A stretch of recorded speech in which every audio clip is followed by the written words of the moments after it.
É praticamente impossível imaginar a vida hoje sem um automóvel. Da mesma forma, não dá para pensar no automóvel sem as rodas e seus pneus. O pneu desempenha um papel fundamental em nosso sistema de transporte, trazendo conforto e segurança no rodar. A história do pneu é repleta de marcos importantes e evoluiu de maneira surpreendente. Hoje, é um item indispensável no dia a dia de quem precisa de transporte, tanto de cargas quanto de passageiros. A invenção da cobertura pneumática é creditada a Robert W. Thomson, de 1822 a 1873. Sua aplicação inicial foi em carruagens puxadas por cavalos. Thomson buscava, de maneira inovadora, reduzir o esforço necessário para puxar o veículo e melhorar o conforto e a capacidade de absorção de impactos durante a condução. A primeira patente do que se tornaria conhecido como pneumático foi registrada em 1847 pelo inventor e engenheiro escocês Robert William Thomson. Thomson desenvolveu suas rodas aéreas aproximadamente 43 anos antes da reinvenção do pneu inflado por John Dunlop. Esse é o arquivo da patente dos Estados Unidos de 1847, número 5104 de Robert William Thomson, roda de carruagem com almofada de ar. Essa é uma fotografia do primeiro pneu de Robert W. Thomson, feito em couro aparafusado no aro. Curiosamente, os primeiros pneus fabricados em borracha eram brancos, não pretos, pois a cor vem do negro de fumo que é adicionado ao pneu durante a fabricação para melhorar o desgaste e a dissipação de calor. A cor natural da borracha é esbranquiçada e a cor brilhante dos primeiros pneus veio do óxido de zinco adicionado à mistura. Aqui um modelo de pneu da época já com sinais do tempo, envelhecido e amarelado. Mesmo Robert William Thomson tendo criado a bolsa de ar sobre a qual os carros se deslocariam no futuro, o chamado pneumático. Por falta de matéria-prima de qualidade, Thomson desistiu da ideia e passou a recobrir as rodas com aros de borracha maciça. Consta da história que esses pneus de borracha maciça tinham problemas de durabilidade, pois ressecavam no inverno chegando a esfarelar ou chegavam a derreter no calor.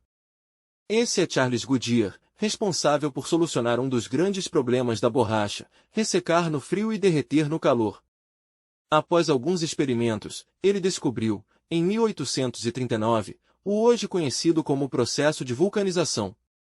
Isto é, cozinhar a borracha em alta temperatura, adicionando enxofre no processo. Uma descoberta, supostamente, acidental. Pelo menos, diz a história do pneu, que a mistura de enxofre aconteceu após Goodyear tropeçar em sua cozinha durante as experiências com borracha. Em 1845, poucos anos depois da descoberta de Goodyear, a borracha vulcanizada inflada com ar foi usada para revestir rodas de carruagens. O primeiro pneu com talão de arame foi inventado por Charles Kingston Welch em 1890. O pneu era ainda essencialmente tubular em forma, mas o maço de arame estava na posição em que eles deveriam estar e correspondente contorno foi feito de forma a facilitar e assegurar a posição destes talões de arame. O mais significante avanço na tecnologia de pneu ocorreu com a construção da lona radial. Esse é um pneu radial da época. O avanço tecnológico-chave o qual manteve todo este programa chamado pneumático na forma em que foi, é claro, a vulcanização da borracha. Charles Goodyear descobriu este processo, quase por acidente, como ele admitiu em 1839. Muitos anos foram gastos em melhorias sobre o processo. O processo de vulcanização essencialmente envolve a adição de enxofre e calor, os quais levam as propriedades da borracha a serem muito mais estáveis. Aqui um pequeno resumo da fabricação-vulcanização do pneu. Com a borracha dentro da forma, uma membrana cheia de água quente empurra a borracha contra os moldes existentes dentro da forma. Sob o efeito da água quente e do vapor que envolvem o molde tem início o cozimento. Esse cozimento ou vulcanização vai iniciar uma reação íntima entre as misturas das borrachas e os reforços metálicos ou têxteis. Durante essa reação química, o pneu passa do estado plástico para o estado elástico. Um pouco mais tarde o pneu já sai transformado da forma de cozimento, vulcanização, podendo de fato já ser chamado de pneu. Essa é uma imagem das primeiras caldeiras a vapor, autoclaves, para a moldagem por vulcanização. Assim como o automóvel mudou em aparência através dos anos, o pneu também mudou. claro, hoje é ainda um invólucro de ar sob pressão reforçado por tecido e revestido de borracha. A mudança em medida e perfil do pneu tem sido uma constante progressão para mais baixo e mais largo. Dando um salto aos tempos atuais, muita coisa mudou, desde a matéria-prima utilizada na fabricação, quanto a modelos disponíveis, eficiência energética, nível de ruído provocado na rolagem e com certeza o item mais importante, a segurança. Vamos agora entender os pneus e suas bandas de rodagem. Este é o pneu direcional ou unidirecional. Esse tipo de banda de rodagem é voltado para gerar maior estabilidade do veículo, principalmente em curvas. Também visa melhor desempenho para viagens em alta velocidade. O pneu bidirecional é semelhante aos pneus assimétricos, os desenhos dos sulcos apontam para duas direções diferentes. A intenção dessa construção é gerar um pouco mais de tração com o solo. No pneu simétrico, os desenhos são idênticos em ambos os lados do pneu nesta banda de rodagem. Inclusive, é o modelo mais comumente utilizado nas operações de transporte. No pneu assimétrico, essa banda de rodagem do pneu costuma ser mais larga que as demais, por seus sulcos terem desenhos alternados para todos os lados. O ponto negativo é que o desgaste da peça se dá de maneira mais irregular que os demais, podendo ter uma vida útil mais curta. Pneus off-road são os pneus que possuem os sulcos de bandas de rodagem mais profundos. Afinal, o objetivo é que eles enfrentem terrenos de barro, lama e muitos detritos. Agora falando do rodízio dos pneus, há também diferentes formas de fazer. O rodízio compensa a diferença de desgaste dos pneus, permitindo maior durabilidade e eficiência, além de proporcionar melhor estabilidade na direção, especialmente em curvas e freadas. A recomendação é de que você faça isso em um intervalo de tempo entre 5 e 10 mil quilômetros rodados. Para os pneus direcionais, passe os dois pneus da frente para trás no mesmo lugar que eles ocupavam no eixo dianteiro. O do lado esquerdo se mantém na esquerda e do lado direito na direita.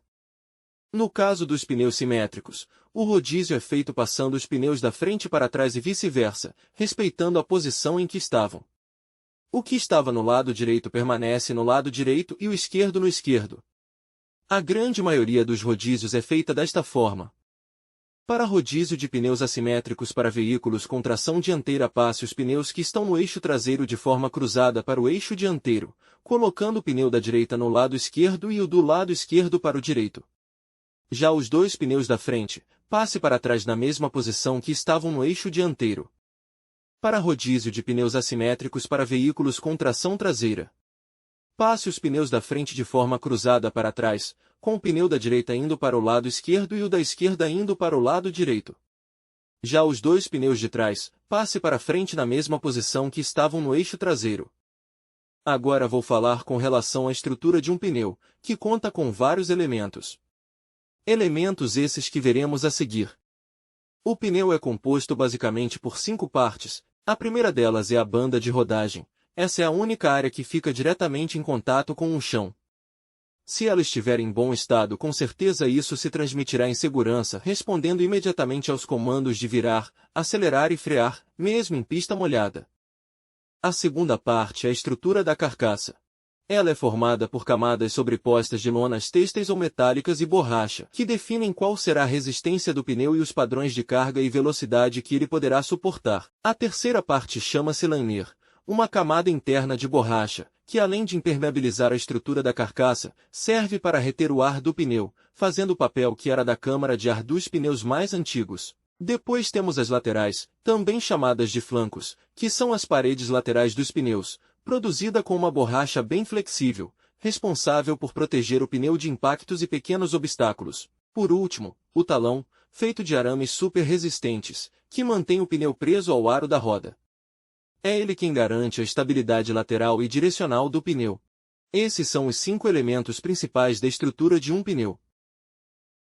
E para finalizar, todo o pneu vem com informações importantes na sua lateral, como data de fabricação, largura, altura, diâmetro, índice de carga e velocidade. Essas duas últimas informações com tabela a seguir. Essa é a tabela de índice de carga. E essa tabela de índice de velocidade. Esse foi um pequeno resumo da história que envolve o pneu, do início de tudo, até os dias atuais. Se você gostou desse conteúdo, deixe seu like e se quiser, inscreva-se no canal.